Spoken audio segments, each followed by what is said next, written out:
கண் முன்னாடியே நமக்கு அடுத்த தலைமுறை வந்து அழிஞ்சிக்கிட்டு வரதை நம்ம பார்க்குறோம். தகாத விஷயங்களாலும் போதை வஸ்துக்களாலும் இந்த கலப்பட பொருட்களாலும் முக்கியமாக இதை நம்ம சொல்லணும். ஏன்னா கலப்பட பொருட்கள் அதிகமாக அவங்க கன்சியூம் பண்ணும்போது தான் அவங்க நோய்க்கு உள்ளாகிறாங்க.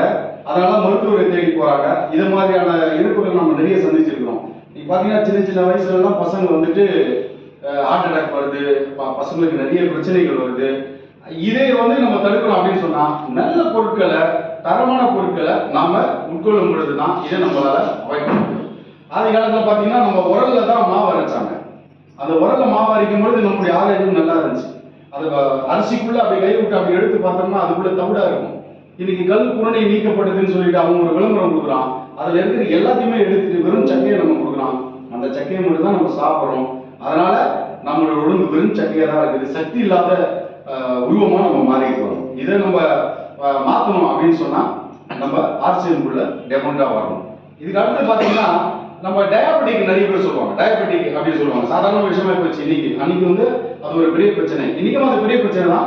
அதுக்காக மாத்திரைகள் தராங்க. டயபெட்டிக்ன்றது வந்து அது ஒரு தனிப்பட்ட வியாதி கிடையாது. அது வந்து நீரிழிவு நோய்னு சொல்றது தனிப்பட்ட வியாதி கிடையாது. அது தன்னோட சேர்த்து மற்ற உறுப்புகளையும் பழிச்சுக்கிட்டே வரும்.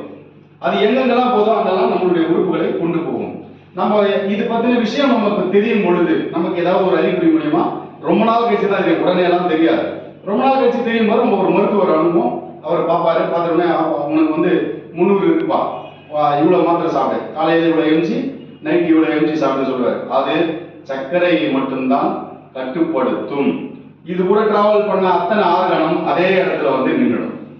எவ்வளவு பாடு அடைஞ்சிருக்கோ அங்க வந்து நின்றுடும். அதை எப்படி நம்ம புதுப்பிக்க போறோம்? கண்டிப்பா பண்ணவே முடியாது. அதுக்காக ஆர்சிஎம் நியூட்ரி சார்ஜ்னு சொல்லிட்டு நிறைய பொருட்களை அது மூலமா நமக்கு தராங்க.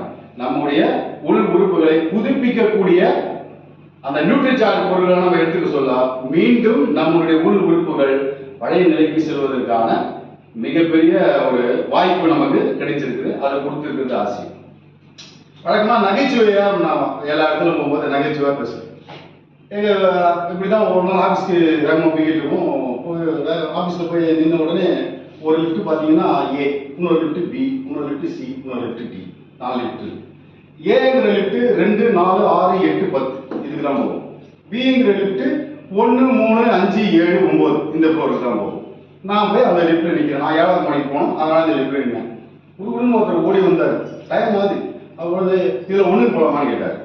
ஐயா இதுல போகாதீங்க, பின்னாடி போகணும், பாத்ரூம் இருக்கு, அங்கே போங்க. சும்மா நகைச்சுவை அப்படியே சொல்லிட்டே போறேன். அடுத்து இன்னொரு அம்மா வந்துச்சு. கடகன்னு ஓடியாந்து கேட்டு இதுல 3க்கு போகலாமான்னு கேட்டுச்சு. இதுல 3க்கு போக முடியாது, மொட்டை மாடிக்கு மேல போய் ராக்கெட் வச்சு அதுல போனா தான் நீங்க 3க்கு போக முடியும் அப்படின்னு. நான் இவங்க கூட பேசிட்டே மேல போயிட்டேன். நான் திரும்பி 2வது மாடிக்கு வர்றதுக்கு லிஃப்ட் ஆப்ரேட்டர் சொன்னேன். ஐயா 2 போட்டாங்க. அப்பதான் தெரியுது என் கூட பேசிட்டவங்க எவ்வளவு கோபமா இருப்பாங்க அப்படின்னு சொல்லிட்டு. இது நகைச்சுவைன்றது வந்து நம்மளோட உடம்புலயே வந்து ஊறி இருக்கு. நம்ம சொல்ற விஷயங்கள் எல்லாம் நகைச்சுவையோட சொல்லும் போது அன்னைக்கு ஒரு மீட்டிங் நடந்துச்சு. அப்ப சார் போட்டாரு, பிளான போட்டாரு, போட்டு சொல்லிட்டாரு இது மாதிரி இவரு 2500 வாங்கணும், இவர் வாங்கணும், இவர் வாங்கணும். அப்போ நிறைய பேருக்கு புரியல. அப்படியே மண்டை சொல்லி நம்ம வந்த மண்டை நான் சொன்னேன். இப்போ வடிவேல் காமி தான் பஸ்ல போவாரு.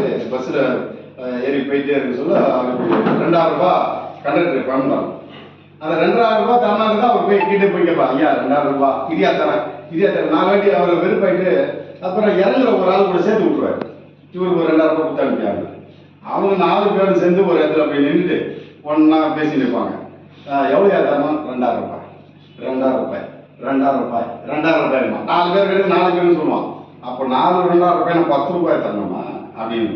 இதுதான் இங்க கான்செப்ட், ரைட்? கான்செப்ட் மார்க்கெட்டிங் நம்ம எடுத்துன்னு வந்தோம்னா இதுதான் விஷயமே. இவரு 2500, இவரு 2500, இவரு 2500, அவர் 2500 பாயிண்ட் எடுத்தாங்கன்னா பர்ச்சேஸ் வேல்யூ எடுத்தாங்கன்னா உங்க பர்ச்சேஸ் வேல்யூ ஆட்டோமேட்டிக்கா 10,000 வந்துடும். நீங்க தன்னால உயர்ந்து போவீங்க. இவ்வளவுதான். நகைச்சுவையா எல்லாத்தையும் சொல்லும் போது மற்றவங்க கிட்ட வந்து ஏறிடும். அதே மாதிரி நம்ம ப்ராடக்டை பத்தி நல்லா தெரிஞ்சுக்கணும்.